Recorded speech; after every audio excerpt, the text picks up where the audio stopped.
we are welcoming you to this business sustainability talk, which is really, really key for sharing information. And I think we all agree that communication and sustainability is one of the most critical things. So that's really what the key focus is in this session.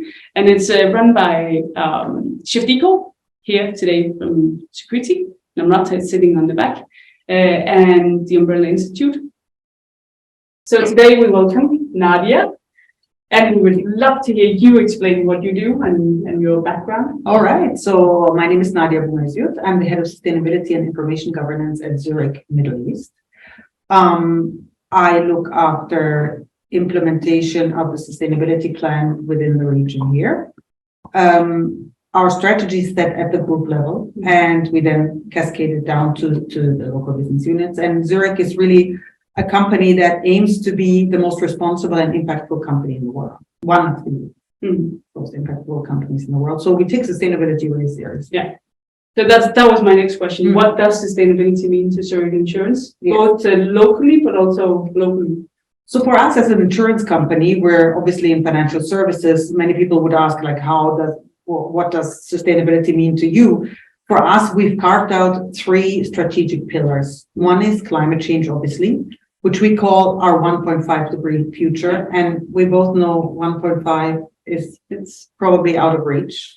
We keep going, right? Yes, that's the we're point not as giving well. up. So we're probably talking, 2.2, 2.3?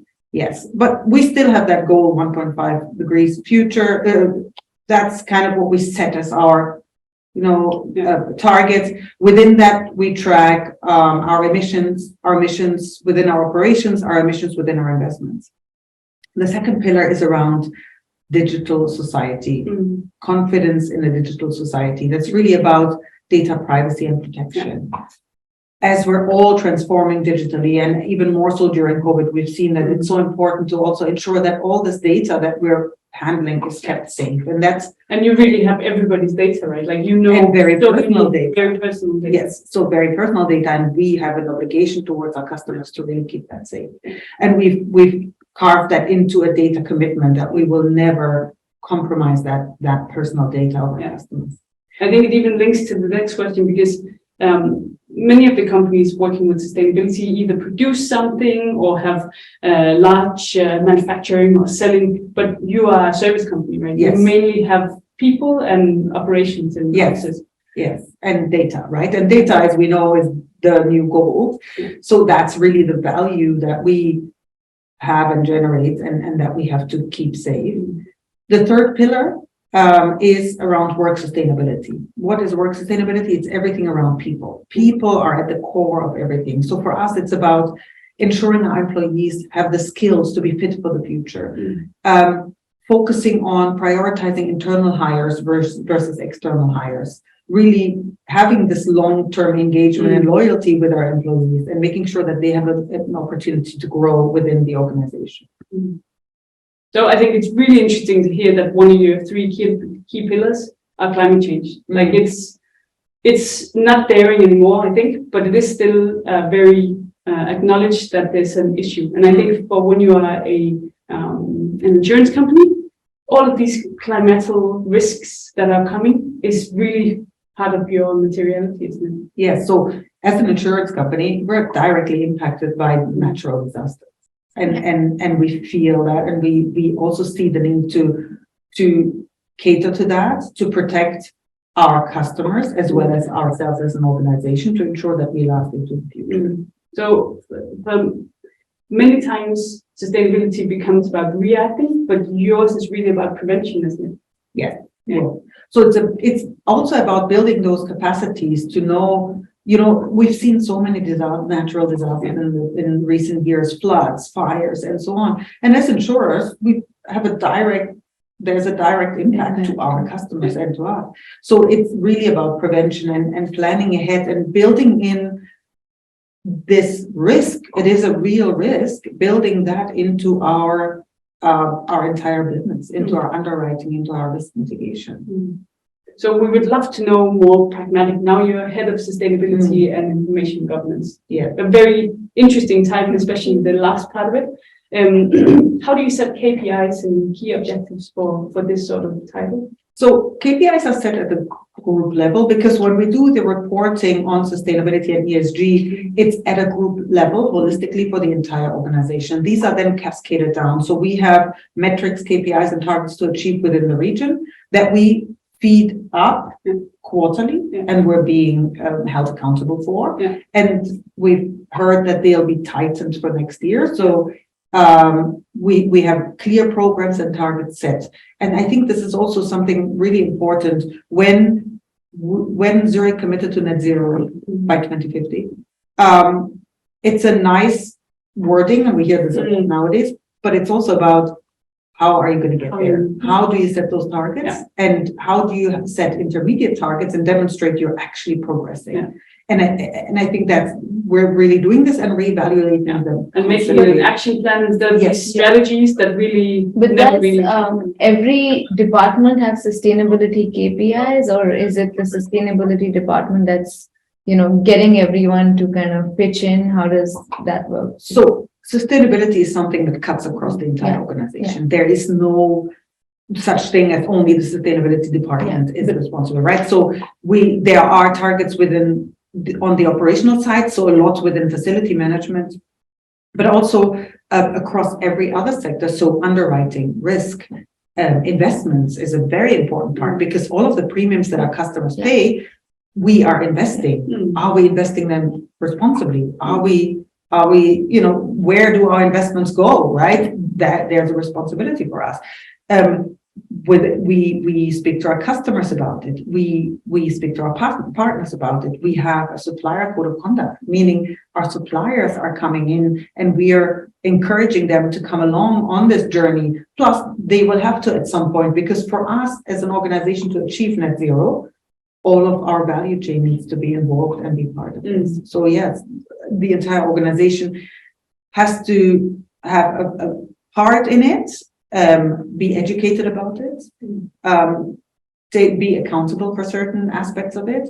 You will have areas that obviously are more involved than others, but I think overall it's really a topic that the entire organization needs to be aware of. And how does that happen, given that, there is always a sustainability strategy, but it doesn't always trickle down to the entire organization, and it, generally is put at the back of the mind and while you're doing other things. So how do you get everyone to think in that manner as well, and think, and get the strategy to really trickle down to everyone and, put it in action? So sustainability is so important that it's actually part of the overall corporate strategy. So when we look at it, it's embedded into the overall strategic objectives, and it's then translated into each of the areas. So for example, within risk, we are looking at a risk management framework, right? How do we factor in climate risks, natural disasters into our risk management processes, right? How do we ensure that we have a proper governance structure?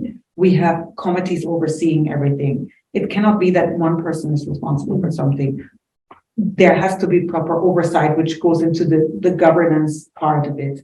And these are translated to the relevant departments as they are fit for their area. So whatever they focus on will then factor in. And what about you were saying, like Zurich Insurance is divided into different regions, of course. So there will be different levels of sustainability implemented in these regions. Can you discuss it, like cross regionally? Yes, we do. Yeah. And we will have different priorities across regions. For example, currently the energy crisis in Europe is a big topic. It's a big one. It's a very big topic in Europe, less so here, right? So obviously our involvement there is a bit more towards the back, but in Europe it's a real problem and crisis, and we have to look at all of these factors that play in. How will it impact the organization, also in terms of business resilience and crisis management? All of this has to play together. That's obviously more valid in Europe at the moment than it is here. So regionally we will have differences, but we also learn from each other, because some business units are already much more advanced, and we benefit from that because some of their learnings can help us. Also, some of their challenges or things that don't work or haven't worked can And then there must be like cultural differences that can't really be explained or translated into other regions, right? And you have to somehow say, well, yes. that is how it is here. for Yes. instance. Yes, it's also like we were talking about KPIs and targets. So the group sets targets so that we all achieve the overall end goal of net zero, which is like this North Star, right? But we sometimes have to then explain we're fairly small business units here. I mean, we have offices in Qatar and Bahrain, they're very small, and sometimes it may not be clear that they're so small, some of these targets don't make sense there. It's also, for example, with purchasing renewable energy. In some areas you can access it easily, in others you can't. You don't have access to it. So that's where we also have to then explain the context and find alternatives sometimes. Yeah. And do you try to push, for instance, when you say something like renewable energy, if it's something that comes from group, then I assume that it's something you have to do, right? So then you have to try and push the envelope from the local level. So we have, yes, there's no discussion about it. So we have a target. One of our targets is 100% renewable energy. So how do we do that? We know this in the UAE, we can't purchase renewable energy directly. We are in leased properties. We don't own the building. So we can't say, oh, let's install solar panels on the roof. We don't have that flexibility or that option. So what do? We, first of all, measure, obviously, what is our energy usage to see what is the amount. And then we currently have to offset it by buying credits to ensure that we can then say we're neutral in this area. But hopefully we see a lot of developments here now in the UAE and the region. Hopefully in the near future, we'll be able to say to our utility provider, we only want renewable energy from the grid, right? We don't want any of the others. We only want to purchase renewable energy. And hopefully this will be. And hopefully, like there's more partners, different places, or company who's asking for the same thing. Yes. And especially when there's more and more net zero pledges that have to be taken into action. Okay, so we have a question from Bashar. So he would like to know how do you measure carbon and GHG emissions across all scopes? Is it done via third-party vendors or in-house? No, it's done in-house. So as I said, we report up to group. Group tracks this. They have a system in which they track this and where it's calculated. So depending on, different items are calculated a different way on emissions. On scope 3, like everybody else, scope 3 is a developing area. It's very vast and large. We're still developing, but every year we're adding more factors into it where we track this. I can give you an example, for example, on air travel. We have a target to reduce air travel as much as possible. It's also actively being tracked. And we actually have very steep targets. If we want to travel anywhere for business purposes, it requires a lot of approvals to actually get it approved. And within Europe, for example, Europe is a bit different because the public transport network is very well developed. So for example, if people want to travel within Europe, they can actually see alternative, like for example, train routes versus air travel, and then opt for train, which obviously has much lower emissions. So does it, for instance, mean that your procurement department also has KPIs for choosing a ticket with lower emission? We use a particular provider for the entire group, where that provider also provides the emissions, and within the selection will then tell you, here's an alternative route. Here you can actually use a train. Obviously, in many cases, train will take longer. There may also sometimes be a price difference. It might sometimes even be more expensive, but then that's the trade, right? You have, what's more important, right? For us, reduction in emissions is really a priority. I think this is a good example of that. Most of the technologies we need to create a more sustainable society are there, right? We just need to find the providers and the partners and think out of the box how you travel or how you purchase something. If you need to purchase it, where you have your building located and that sort of thing. And as a multinational group, it wouldn't make sense for us to have a local kind of like tool or something, because then everything is disconnected and then you have to aggregate the data again, right? And especially with data, you have to make sure it's accurate. There's no loss of data in between when you transfer it. So it makes much more sense to have this at a holistic level. So this is a comment that I didn't put in here, but how for instance, with travel, is there like pitchback from people inside saying, no, we used to travel, I need to travel? But What can we do? Like, I need yeah, to like travel. it's become with There always is, right? Yeah. There always is, but I think the management is very clear about the direction. It's very clear, and I mean, people can try to argue the case, certainly, but I think there's a clear target and there's a number set to it of the reduction. So if people really must or want to, they'll have to have a good justification for it. We have another question from Ajay. I would like to check whether the carbon offsetting is a viable option, as most of the companies are now committed towards being net zero by 2050 and 60. Okay, carbon offsetting is a very, very dicey, complicated, complex topic. I think generally the approach every company should have is reduce, reduce, reduce. So first of all, measure where you are and then look at a maximum reduction. And that's how we approach it as well. Where can we reduce our emissions as much as possible? Offset should only be used for the residual at the end that can't be reduced any further. There will always be a little bit of residual. Generally, offsets need to be really navigated carefully. A lot of them have proven and shown recently to be not what they claim to be. I think when buying offsets, one must make sure that they're verified, that they're third-party verified, that there's a third party that actually assures that this is a viable and valid offset or credit. Ideally through a regulated carbon exchange, because there's so much. Because honestly, no company has the resources to do their own due diligence and to really look into each of these offsets. So I think we must be very, very careful with it. And I think an offset can be a good tool to get started, to maybe during the transition, but the real goal should be to reduce the emissions as much as possible. I agree.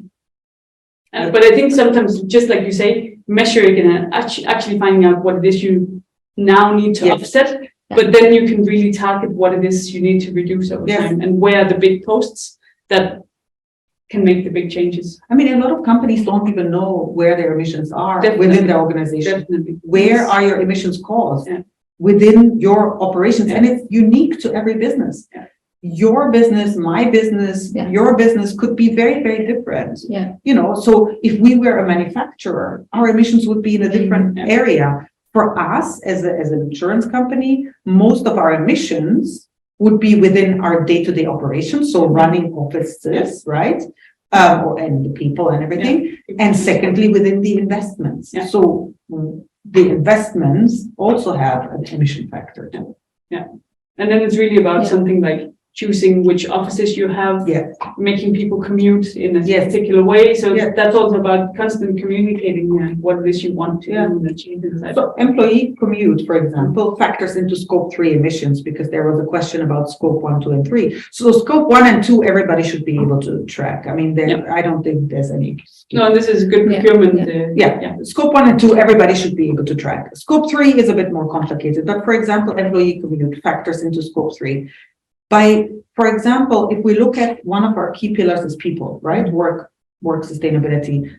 By offering flexible work solutions, flexible working, and having people only come to the office 3 days a week, you already reduce the commute, meaning you reduce your emissions. So looking at these kind of models, plus you have happier employees, and you know, this works really nicely together. So these are areas that people can look at.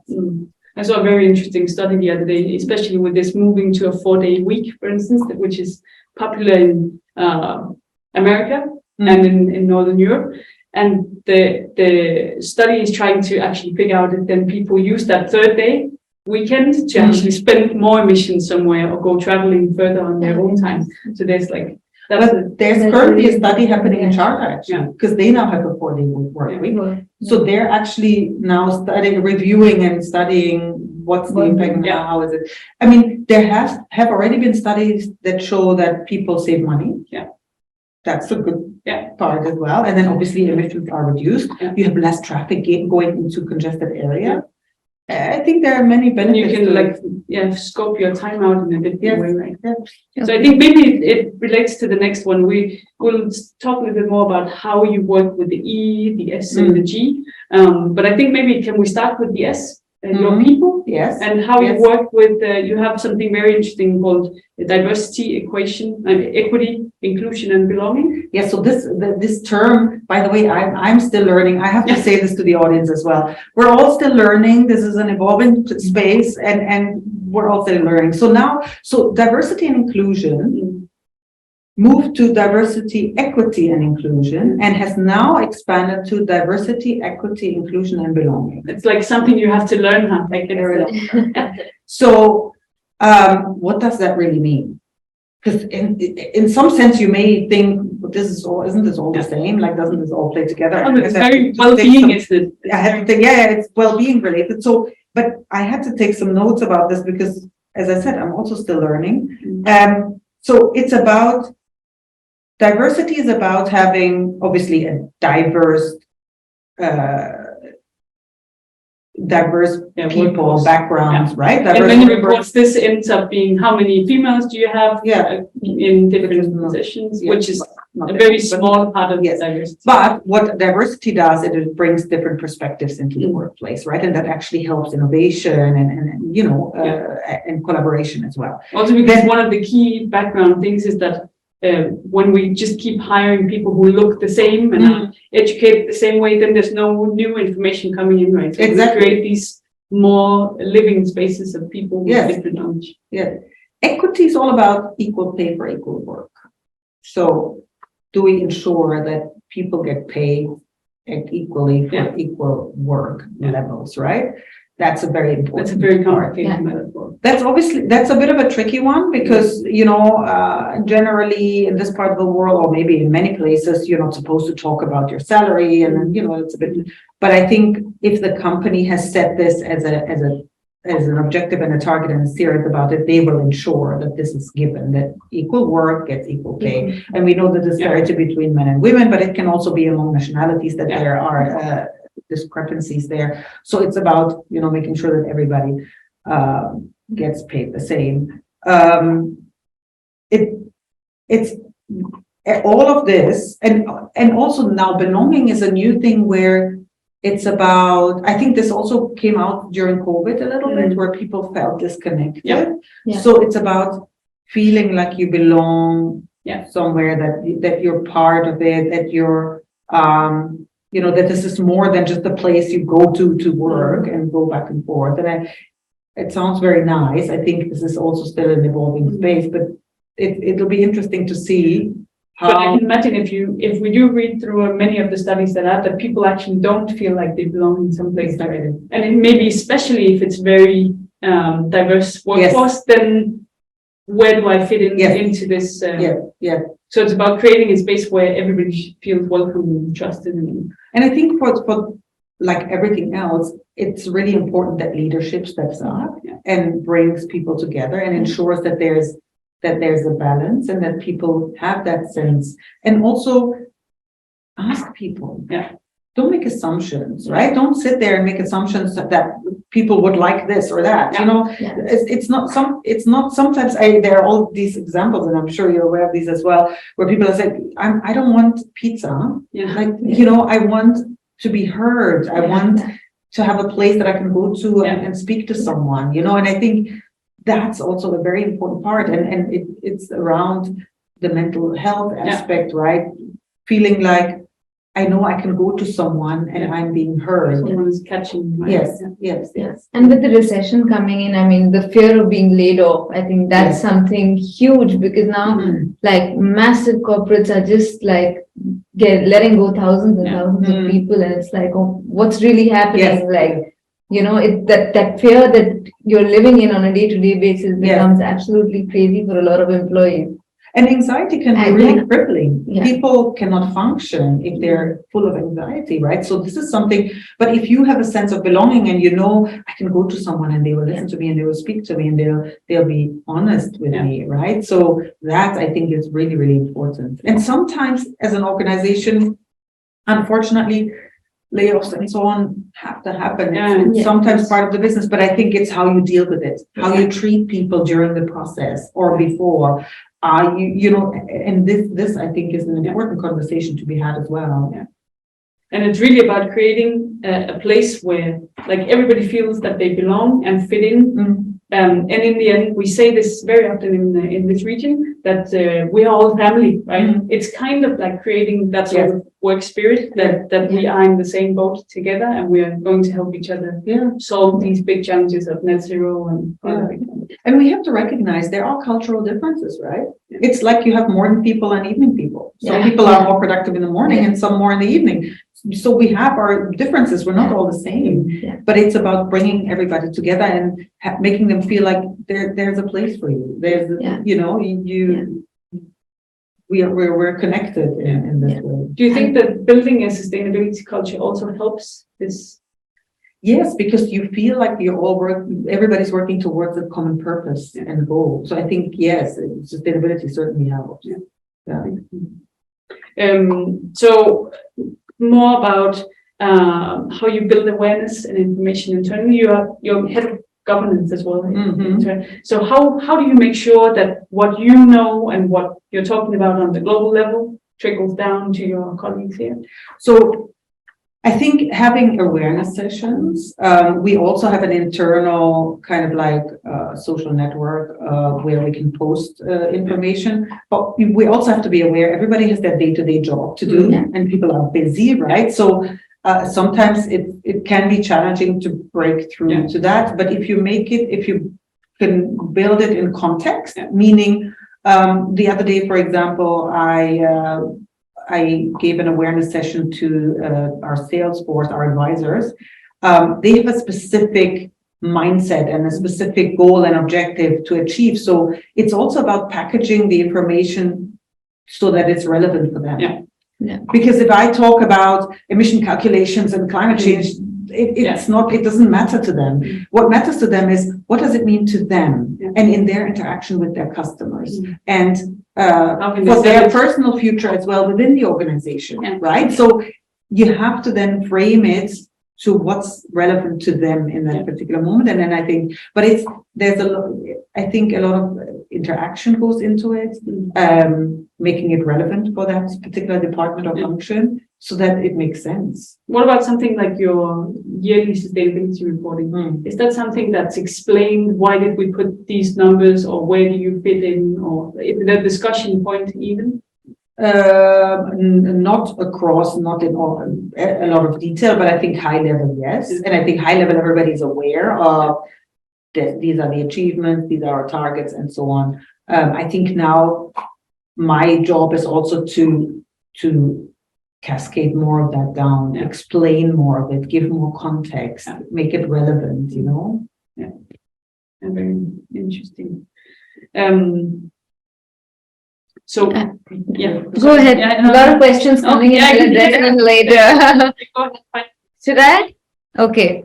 So we have a question from Rita. How is governance influencing the commercial strategy and insurance for corporate players? Any taxonomy alignment exercises? So in the UAE, there's no taxonomy yet, right? We're expecting more legislation policies coming in, but at the moment there is none yet. From what I hear from the regulators is that they are starting with climate risk, looking at the risk angle of it, and then potentially going further into taxonomy, carbon markets, and so on. From a governance perspective, we've seen a lot of these claims or a lot of greenwashing, being done around the world. And I think governance is super, super important to ensure that what we set out as strategy and framework and targets are measured appropriately, reported transparently, and somebody is accountable for it. So the governance angle is super important and not talked about enough. I think we're focusing a lot on the environment at all times, but we shouldn't forget that without governance, this is not going to last into the future. And also, how can anyone trust that what you claim is actually accurate? So I think governance is really, really important. Yeah, and I think for this question, it also makes sense that we don't have a taxonomy down here yet, because so many things are being consolidated, especially on the European level right now. So waiting to have them actually do a lot of the good work makes sense, because they might be, I don't want to say a little bit ahead, but they might have done a little bit more research work. So we can take some of that and then fit it to the region with that. And from kind of like the sense that I'm getting here is that we're looking towards Europe, because Europe is really the ones that have taken the lead on the frameworks, on the reporting guidelines, on disclosure guidelines, and also on penalizing companies. So I think we're looking towards that, but I do foresee that more of this will be formalized here in the Middle East to also make sure that we simply also to have comparability. Today, you can pick up 10 sustainability reports here in the UAE, and you can't compare them because it's not the same standard. Even the same companies using GRI, but in different ways, right? Or different versions of. So that makes it difficult as well. And then also, some companies have set a net zero target, but haven't actually put intermediate targets, haven't had them validated, like, for example, by the Science Based Target Initiative. We can put a lot of claims out there, but we need to demonstrate progress along the line. And I think that's really important also to be transparent about this, and also be honest about the fact that we're not fully there yet. We're on a journey, but we've started, and here is where we've reached, right? I think it's important. Yeah, I think this is a key finding, that the progress is the most important thing in sustainability reporting, right? It's a little bit culturally complicated here. We want to be number one, we want to be the best and the fastest and the longest, and number one who did it first. So how good do you think that some of the companies are that you know here are at just explaining that they're progressing and that it is a journey? I think more work needs to be done in that space. I think sometimes companies are worried, like to admit that they're not fully there yet, or they don't have a full plan, or they don't really know how to do it. But there's not actually, it's much better to say we've started.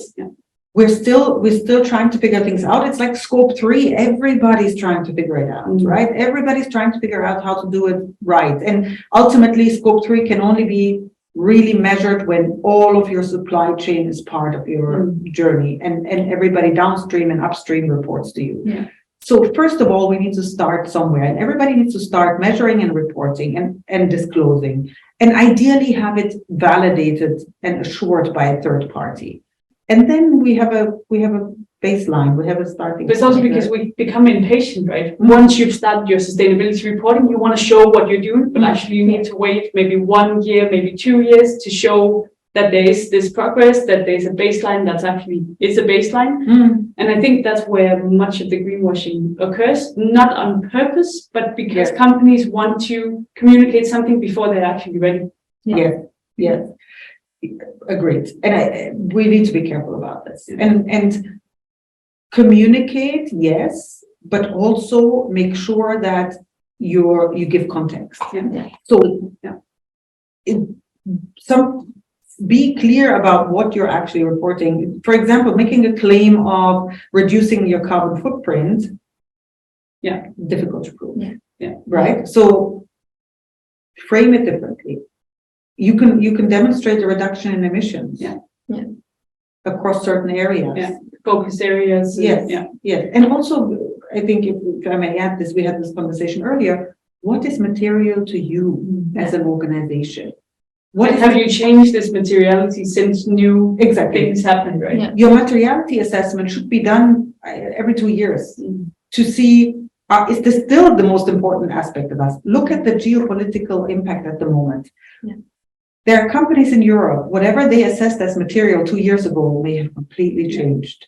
Today, they have other priorities because of the context of what's happening around them, and with the energy crisis, we need to reassess, and then also go back and say, look, 2 years ago this was more important to us, but today actually we need to readjust, and maybe some of the ambitions we had need to take a step back, and others have priority, but don't try to hide this. This is the problem also with And I think, we need to discuss this more openly, because a lot of times for companies, it becomes about like getting certifications and getting awards, and, we need to look like we're doing something in sustainability.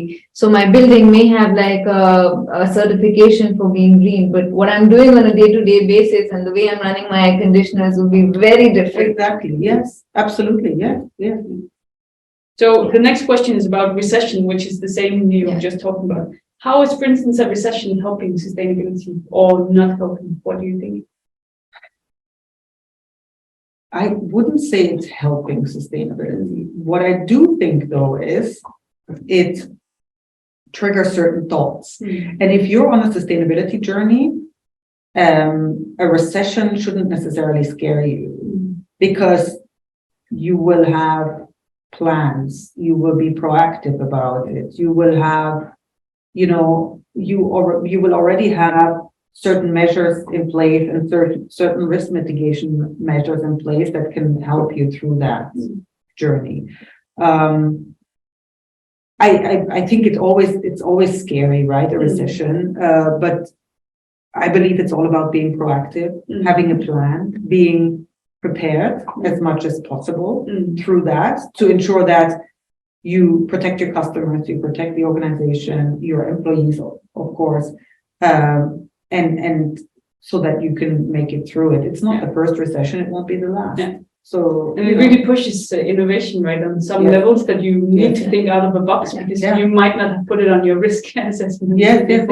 And that's what you can see with the energy crisis again this time. That companies are really thinking out of the box. In Denmark, for instance, I can say that a lot of the government entities have physically turned down the heating in their offices, right? So they say to people, bring more clothes to work.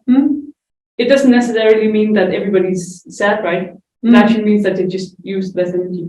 And it might be that they go home and then they actually turn their own radiators down, because they understand, we can work in 20 degrees if we just put on that woolen sweater that we don't usually do. But again, you're absolutely right about the innovation part. And some things that before somebody might have said, well, that's not possible, we can't do this, suddenly it's doable. Yeah, we saw it with COVID, right? So many things happen. So for me, I personally see such situations as an opportunity for improvements, innovation, growth within the context, obviously, but also rethinking. And it keeps us on our toes.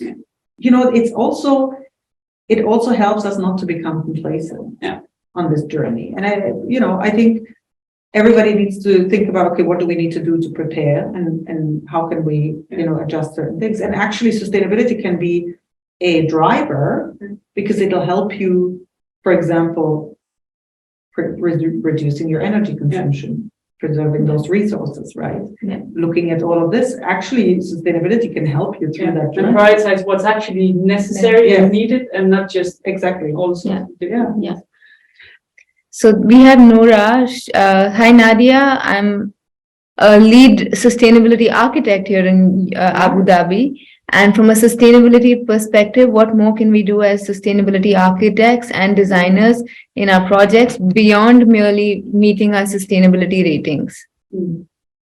Okay, as a lead certified architect, you really have an amazing opportunity, because I think buildings are a huge factor in emissions, and buildings really need to be optimized. And I think retrofitting is not it's not the solution, right? We need to rethink how we build from the get-go. And I think as an architect, you have an opportunity to think, okay, when we start planning and designing, let's do this with sustainability in mind, meaning make sure that the buildings are energy efficient, make sure that they have certain components that have been proven to be beneficial from a sustainability perspective, and plan this right from the start. And I think my optimistic vision of the future is that in the future people will choose to live in those buildings because they're just better buildings, right? If I have to, if my building is energy optimized, I don't need to run the AC on full blast all the time, and I use less water. Water is, by the way, a huge issue in the UAE. Even though you open the tap and it runs out, doesn't mean it's going to be there forever. So if I can choose to live in a building that's more efficient, I would, and I'm sure many people would. So from an architect perspective, I think this is a fantastic opportunity to create better buildings. Do you think companies understand that they need to choose better buildings when they choose ahead of us? They will when it hits their pockets, when they realize that they actually, But we're often very short-term thinking about cost, right? Yes. We want to have like a cheap square footage. So then we don't really realize that the windows might be just like radiating all the cool. But when organizations set a net zero target, a lot of that has to do with the spaces they occupy, right? Yeah. So I think they will. Yeah. Ultimately, they will. Yeah. It may not be as fast as we may like it to go, but I think they will see the benefits. And if I can save on my energy cost, yes. Like we're hoping over time that companies do understand scope 1, 2, and 3 that you mentioned before, because when we look at, for instance, paperless strategies or all of this plastic reduction, it's really, really great things, right? But in the greater scope of things, they are very small minutes of emission, unless you are like a printing company, for instance. And I think, to be honest with you, I think we also need a bit more regulation and it's clarity, right? Yes, it's so really we hard to be clear about something, but also so that we know what needs to be included. For example, in our reporting and disclosure here, the regulator says you must issue a sustainability report for listed companies. But what does it include? What do you have to cover? What's the minimum that you have to cover within? Is not specified. So I think we need more clarity on that, so that we also really have comparability, which we don't at the moment. And then obviously, I don't think over-regulation is the way to go. On the other hand, incentives would be good. So, for example, if you build an energy-efficient building, that should be incentivized. You get priority, for example. I don't know how that could be done, but I think that should be thought of. Great. So we have another question from Srini Kada. UAE has revised its net zero target from 31 to 49% by 2030. How did they revise this target, and how does UAE plan to achieve this target? Like, which industry and what initiatives are being planned to achieve this? So I think it's a complicated question. There are, in my perspective, both personal and professional, I think, we have strategies that do go a little bit different directions. We, for instance, have the 300 billion strategy to make the UAE produce 3 times more than we're already doing. So this will ramp up emissions. That's one thing. And if we don't, for instance, transition into a more circular economy, and maybe even something like leasing and renting, which we already do a lot, then there's just immense amounts of emission in this new production strategy. But there are also other national strategies, right, to focus on just what we've spoken about here today, to focus on clean energy and I think the UAE has set ambitious targets for the energy transition, ramping up renewable energy here across various sectors. But some of the manufacturing will obviously potentially increase some of the emissions.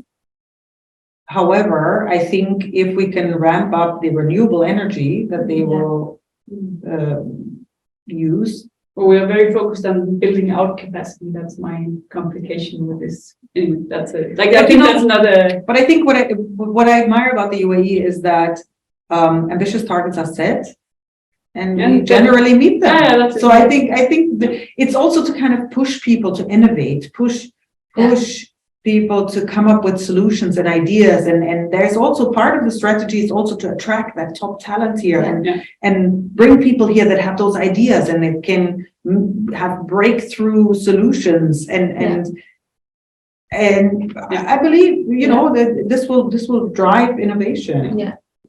So I think the next question that I have, and we can take more afterwards, COP28, right? We've seen COP27 happen in Sharm el-Sheikh not long ago, and UAE is really like there's an anticipation what's going to happen with this COP28. What does it matter to Zurich Insurance that it comes here, and do you have anything planned for it, or is it kept secret? No. For me personally, I'm very excited because first of all, it's a very significant COP, as we know. It's the first global stock take since Paris, meaning that all countries will have to lay open what they've achieved so far, the progress, and we will see that many have not achieved what they set out to achieve. I think it will be a critical COP where we have to make really important decisions to meet 2030 targets, to even, not even 2050, I'm not even, but I do believe that the UAE takes this very seriously. And, decisions are not made at COP, they're made before. Yeah, it's before. So I think 2023, the entire year will be working towards decision making. We saw at COP27, a loss and damage fund was announced, but no details. I think we need details, real details. And how do we start it? Where does it? By COP28, we need to know what this means. How much, who will fund it, how will it be funded, who can claim it, what's the process? The process has to be accelerated. We've seen this again, capital is not allocated fast enough. We need a better governance mechanism around it, a control mechanism that funds go into the right direction. And there has to be, more accountability to the largest emitters. It's just a fact. So I think COP28 is a great opportunity for us at Zurich. We operate in this country. We're committed to supporting the targets, and we're looking towards how can we're engaging now with government to see how can we be part of this, how can we support, and we're definitely looking for opportunities to be part of the conversation, support UAE in the preparations. That's going to be very interesting. It's also very interesting when we have someone like His Highness Sheikh Mohammed coming out and saying that COP28 is the most important thing that's going to happen in 2023. Like wipe everything else up. This is your priority, right? It motivates people. It motivates companies to actually understand if someone says that, this is what we need to take a look at. And you know what? People may be surprised that an oil-rich nation is taking such a strong position, and we can expect criticism obviously coming our way as well. But I think this is a real opportunity to demonstrate that what the Middle East is doing. And it's not only the UAE, by the way. I think it will be a collective effort with our neighbors. And to really show that we're not just pumping oil, and we've understood that this is not the way to go, right? I find that some of the communication that's still lacking with COP28 is that nations are on different development levels. Yes. And we cannot just, especially from the European nations, say, oh, you have to change really fast and immediately, because there's a completely different history.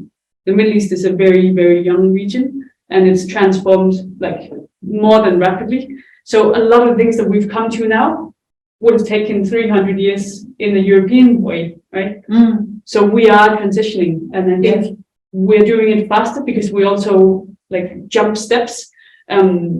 But we have to be good at saying that we're progressing, and we have to be open to saying that. So that's the sort of leadership I'm hoping next year, that both companies and leaders say, we know we have to learn more, but we're still trying to build up this. And also we're willing to listen to solutions, right? If you have a better solution, bring it. But I think it's an opportunity. It's a really great opportunity to also showcase how far we've come already here. I think there are many people that are not aware of this. Yeah. It's and by next year, just before COP28, the big solar park in Abu Dhabi will be ready. So we have a lot of capacity. But like you said, countries are at a different level of development, and this has to be acknowledged. Like comparability is not yeah. But that's also We also have different needs, right? Mm. For example, we're lucky that we don't have an energy crisis here at the moment, so we can focus on other things, right? Compared to Europe, or the US has other challenges, right? Or in the East. So every country and every region has their own set of challenges and have to prioritize it accordingly. Yeah. Are there any COP questions? Not COP questions, but lots of others, I think. Yeah. Like I'm really looking forward to 2023. Yeah, me too. Hopefully also soon being said that it's like the year of sustainability, right? Do you have new plans, or is it like a progress that keeps going? So it's progressing, tightening some of the KPIs and targets for next year, making sure that we're on track with everything. But I'm also excited for 2023, and I'm an optimist, and I'm glad that some of the criticism is popping up around ESG as well, around the investments funds and so on. It's good. We need these challenges and conversations so we can do better. Yeah. I think that's really the end goal. Let's all do better. We know it's not perfect, or we're still, evolving, but let's have those conversations. Let's see how we can make it better. Let's help each other also. Let's collaborate. It's all about that. Let's share information. Any best practices that we have, share it with others. Yeah. And I think there's a point we didn't touch upon, your Zurich water. The flood. Yeah, exactly. So this is really about sharing, right? Yes. Yes. So Zurich has developed the Zurich Flood Resilience Alliance in collaboration with NGOs, research institutes, other private sector companies across the globe in different countries to support flood victims, but also to build flood resilience. And all these tools and research we've made available so others can use it and can learn from it and can apply it. And this started in 2013 and is continuing. And I think this is, for example, a good platform to also share that information. And floods are a real catastrophic event at the moment, right? And we've seen more and more in the past years, and people can be climate deniers, but this is the reality. It's happening, you know? It's funny how it swaps when your house is all of a sudden closer to some of these things. But insurance companies are now looking at this and they're saying, okay, your beachfront property in a high flood risk area, not sure about that. Yeah, so that will also be the next steps, right? That you as a company need to really help proactively say, if you choose that headquarter or if you choose this, then we cannot insure you, or your premium will, or there will be a higher premium or whatever, So maybe like incentives if you have solar power or something like that. Yeah. But it's also for us to build, to prepare communities, to help them be more resilient, to be prepared, to also look at different patterns and apply experiences and research and data and be better prepared, Yeah, preparation is a really big thing when it comes to climate crisis. Yeah.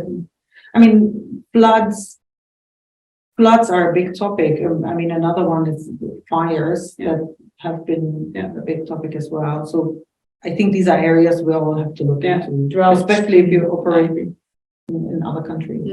Yeah, and like all of the climates are shifting, right? So where it used to be very wet, it's now dry or opposite. We have to get the consequences of it, right? Climate migration. We didn't talk about. People will be moving away from those areas. They will be moving into urban centers. What does that mean for cities? Yeah. Can they absorb these additional people coming in because they have to leave the flood prone areas, all of these topics. And even if it floods big cities, right, then the implications are really big. then there's a lot of people who Yeah. needs to be displaced somewhere else. Yeah, because we see a lot about the floods. We don't see much about the after effects and how long it takes to actually clean up afterwards and make these areas livable. Yeah, again. and it pollutes drinking water, it pollutes like Diseases, yes. it's very complicated. So I think there's still questions Yes, so coming we in. have about 5 minutes to go. So I think I'm going to shoot out a couple of questions. So Sunil Chako asks, "Hi Nadia, how is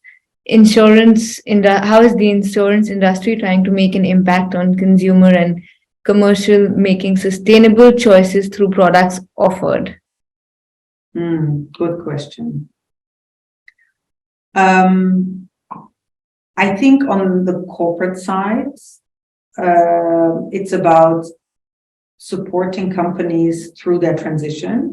So our corporate clients that have group risk policies or something, we're looking into how can we help them to transition to whatever target they have set, net zero or whatever, a more sustainable future. With individual customers, because we're mostly operating on the life insurance side here, so we're looking at creating products that are suitable. We could probably do more on the education side, but I think there it's really about protecting customers, protecting their family for any, adverse event. And that's our main focus there. And then obviously on the investment side, so where do we invest all the money that we collect from our customers? That's where we have a very big responsibility. Are we investing in responsibly? Are we investing in coal, or are we investing in, renewables? Yeah. Where does the money go, right? So that's something we look into and take. So do you have like a set target for that part for sustainable financing? Yeah, so our objective is to be net zero within our investments by 2050. It's still early stages, but we're looking into now how to develop to transition the portfolios to look at what is there. Currently, there's also a lot happening in the sense of rating those funds and making sure that are these ESG funds, are they not? Are they as green as they claim to be? Yeah. So there's still a lot happening in that space, but our strategy is definitely going towards having a net zero portfolio. All right. And we have another question from Vridiana. So my question is, do you see a change in your stakeholders and employees that will directly impact your materiality analysis the next year? And what will be your strategy to make these changes? So we've recently done a materiality assessment, and we see that it's very similar to the previous one in terms of the priorities of our stakeholders. Still right at the top is climate change, cybersecurity, data privacy and protection, everything around that, and employee well-being. So our work sustainability pillar. So we've seen that these are still our core pillars. This is still what's most important to our stakeholders. Great. So we have another question from Akhil. Is there any silver bullet when it comes to ESG reporting? What standards should we follow? There is no silver bullet. I think there's no. But I wish I could give you one. Honestly, I would love to give you a silver bullet, but no. I think in terms of frameworks, GRI is a good place to start, right? That's the one 75% of reporting companies use. So it's also very translatable, right? It's very understandable between companies. I think GRI is also one that really applies to all industries. Yeah. And they're building new industry sections. Plus, it really takes in the Sustainable Development Goals. It takes in the 10 principles, the UN 10 principles.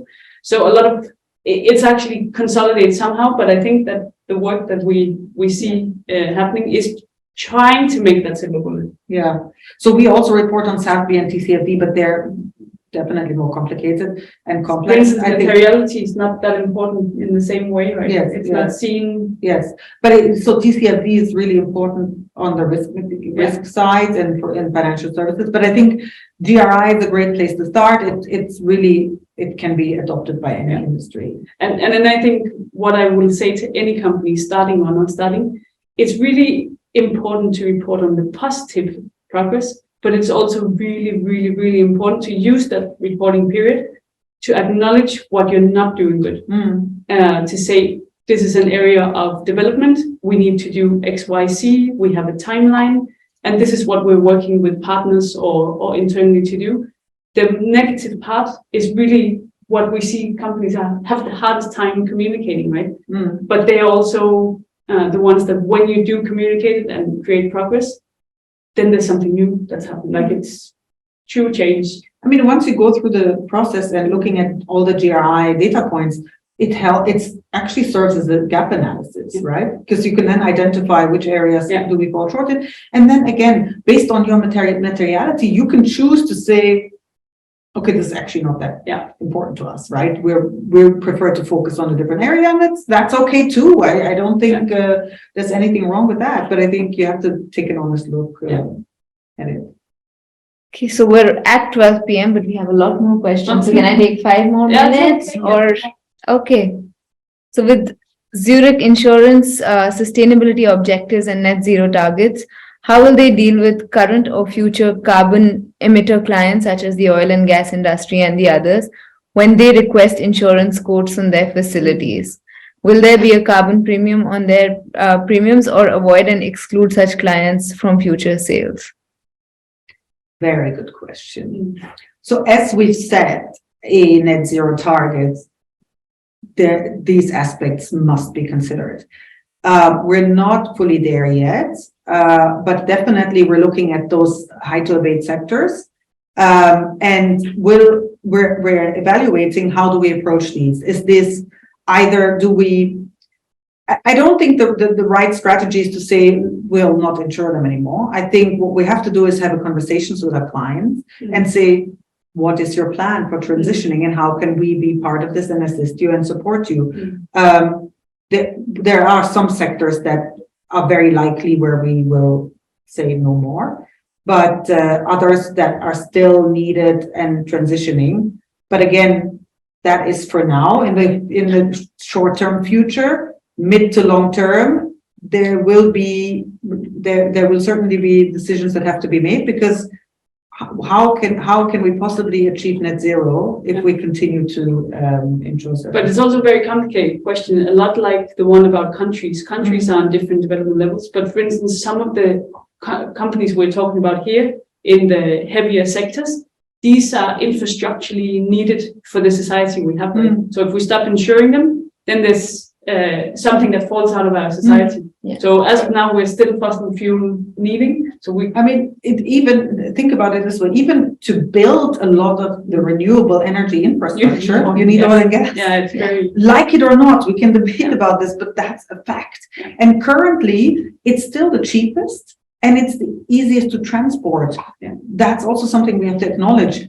Most of the renewable energy, you cannot transport across borders. So unless you have capacity within your country, you cannot purchase that from anywhere else. Yes, we're talking hydrogen, which is like a big topic now, but hydrogen is also not that easy to transport. So a lot goes into the logistics and the transportation. And for that, now in the short term, we still need oil and gas to help during this transition. And I know people hate hearing transition, but that's we're on a journey, you know. But this is also really about the governance for you, is helping them and being a leader and showing direction and also show progress.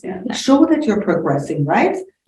Yes, we're not there yet, but demonstrate that you're progressing on that journey. And thank you for all your questions. They're excellent. Better answers with some of them.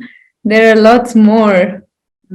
Okay, I'll take another one. The sustainable construction means the practice of creating structures and using processes that are environmentally responsible and resource efficient throughout the life cycle, from siting to design, construction, operation, maintenance, renovation, and deconstruction.